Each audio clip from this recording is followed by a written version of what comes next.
Century 21 et ses 915 agences immobilières au service de vos projets partout en France présentent Sud Radio Conseil de famille. C'est l'heure de retrouver Conseil de famille. Bonsoir Stéphane Moller. Bonsoir Philippe Rossi. Aujourd'hui, nous allons répondre à Anaïs qui nous demande quels sont les avantages et les inconvénients du régime de la séparation de biens. Pouvez-vous en premier lieu nous rappeler ce qu'est la séparation de biens ? Eh bien, c'est un régime matrimonial qui nécessite un contrat de mariage, le plus souvent établi avant le mariage.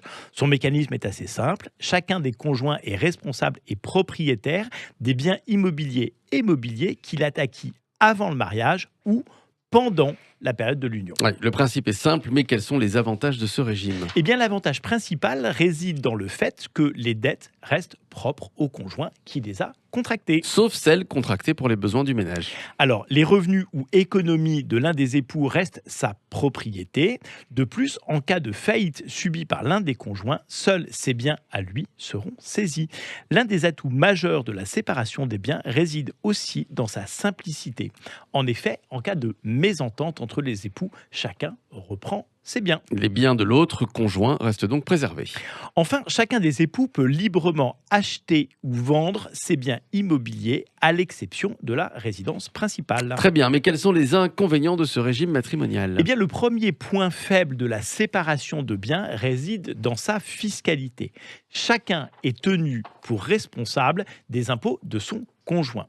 2. Ce contrat peut également être injuste pour l'époux qui perçoit une rémunération inférieure à celle de son conjoint, car en effet, les revenus sont séparés et il n'y a donc pas de partage automatique des revenus professionnels. Il est donc important de recréer une solidarité entre les conjoints. Oui, de plus, le régime de séparation est parfois trompeur. Dans certains cas, une demande de crédit, par exemple, peut être assortie de la caution du conjoint. Dans ce cas, le régime de séparation ne sert pas à grand-chose.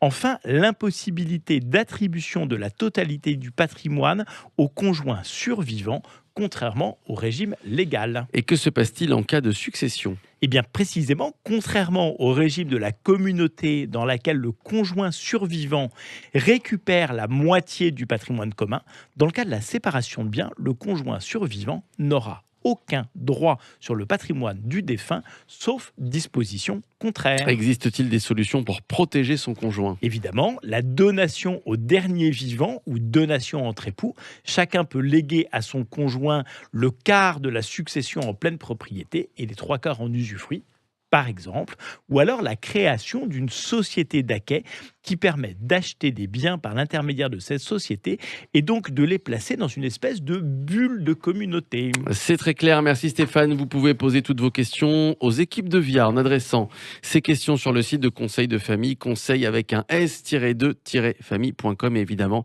cette chronique à retrouver en podcast sur notre site sudradio.fr. C'était Sud Radio Conseil de famille. avec Century 21 et ses 915 agences immobilières au service de vos projets partout en France.